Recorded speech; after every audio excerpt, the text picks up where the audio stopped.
Selfish Giant by Oscar Wilde. Every afternoon, as they were coming from school, the children used to go and play in the garden of a giant who was very selfish. It was a large, lovely garden with soft green grass. Here and there, over the grass, stood beautiful flowers like stars, and there were peach trees that in the springtime broke out into delicate blossoms of pink and pearl, and in the autumn bore rich fruit. The birds sat on the trees and sang so sweetly that the children used to stop their games in order to listen to them. How happy we are here! They cried to each other. One day, the giant came back. He had been to visit his friend, the Cornish ogre, and had stayed with him for 7 years. After the 7 years were over, he had said all that he had to say, for his conversation was limited, and he determined to return back to his own castle. When he arrived, he saw the children playing in the garden. He was furious and drove all the children away. What are you doing here? This is my garden. I was away visiting my friend, the Cornish ogre, for 7 years. And during this time, you are misusing my beautiful garden. Go away now, at once. My garden is my own garden. Anyone can understand that. I will allow nobody to play in it but myself. I will build a high wall all around it and will put up a notice board commanding trespassers will be prosecuted.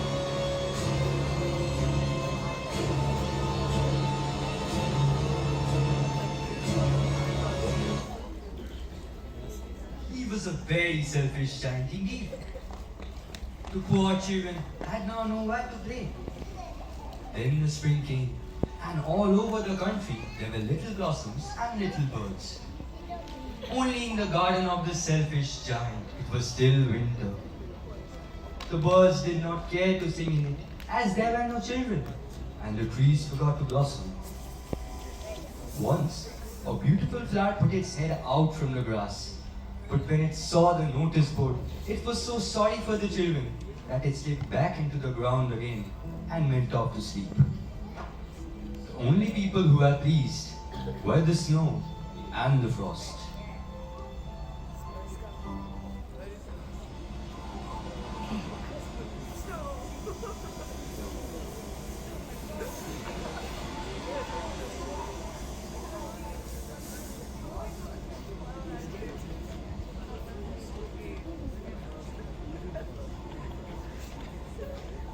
Hooray!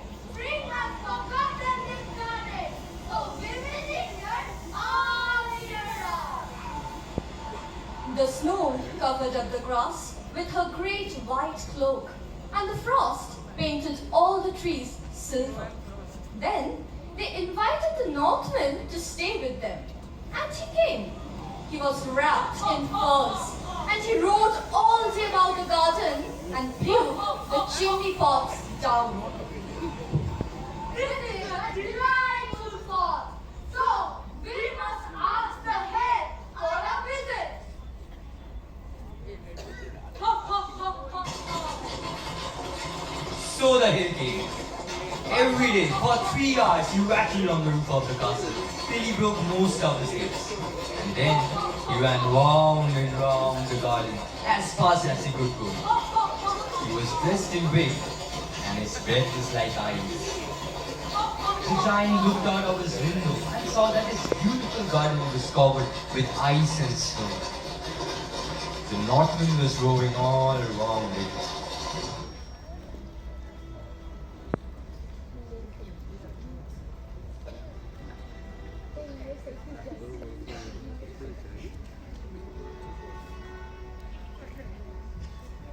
I cannot understand why the spring is so late in coming.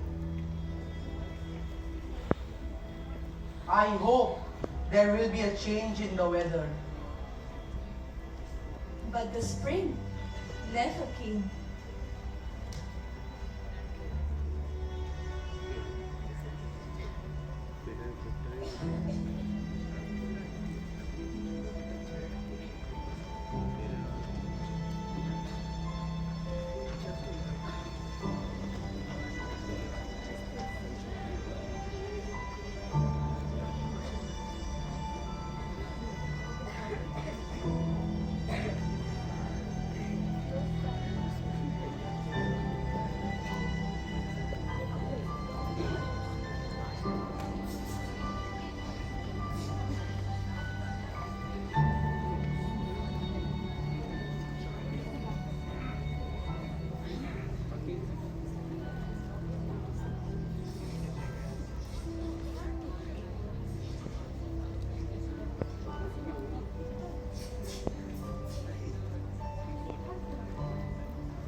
He's a selfish giant!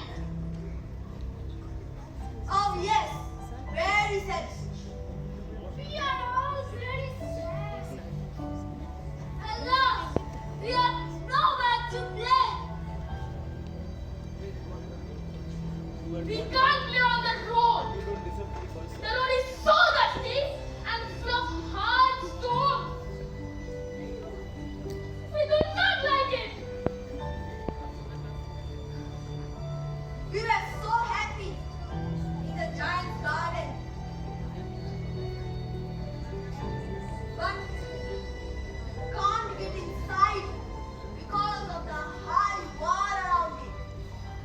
And we are afraid of the notice. Trespassers will be prosecuted. How happy we were there!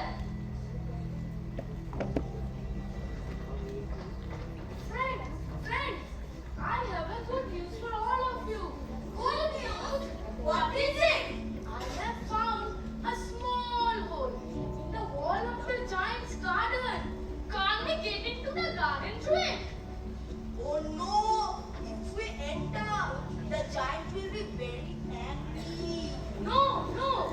He will creep in when he is sleeping. Are you sure? Yes, we will not make any noise and the giant will not even know. Okay, then let's go to the garden.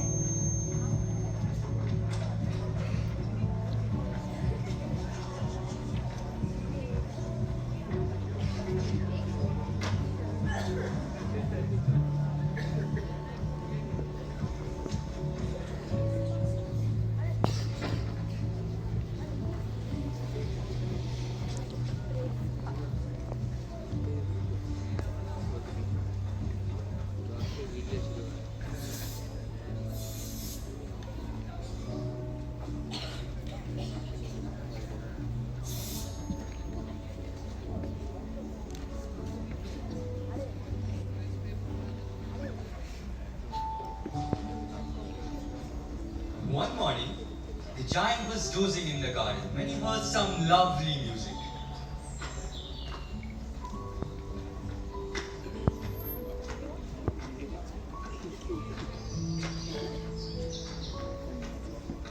What is this beautiful music? It must be the king's musicians. I must go outside to see. It was really only a little linnet singing outside his window. But it was so long since he had heard a bird sing in his garden that it seemed to him to be the most beautiful music in the world. Then the hail stopped dancing over his head, and the north wind ceased roaring, and a delicious perfume came to the giant.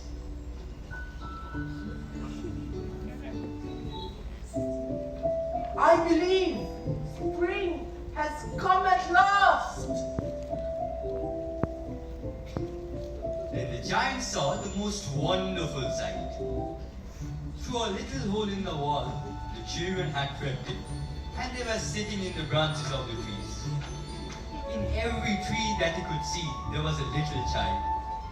And the trees were so glad to have the children back again that they had covered themselves with blossoms and were waving their arms gently above the children's heads. The birds were flying about and twittering with delight, and the flowers were looking up to the green grass and laughing. It was a lovely scene. Only in one corner, it was still winter. It was the farthest corner of the garden, and in it was standing a little boy.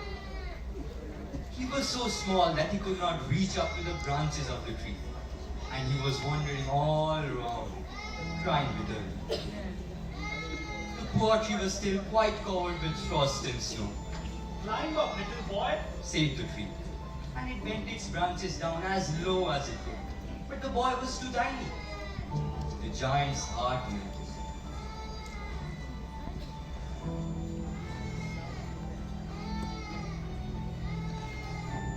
How selfish of me. I have been very selfish. Now I know why spring would not come here. I will put that little boy on top of the tree. I will knock down the wall. And my garden shall be the children's playground forever and ever. When the children saw him, they were so frightened that they all ran away. Only the little boy did not run, for his eyes were full of tears, so he did not see the giant coming. Don't go. Please, don't go. This garden is all yours now. You need not be afraid of me anymore. I have been very selfish to think that this garden could only belong to me. And the giant stood up behind him and took him gently in his hand and put him up into the tree. And the tree broke at once into blossom, and the birds came and sang on it.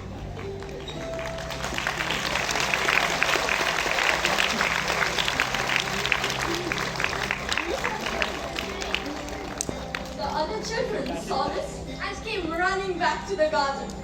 And with them came spring and happiness. This is your garden now, little children.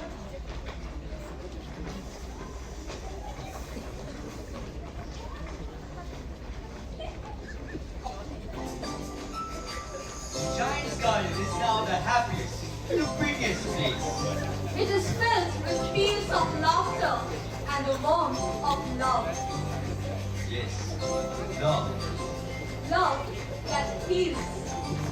Love Love that makes the world go round.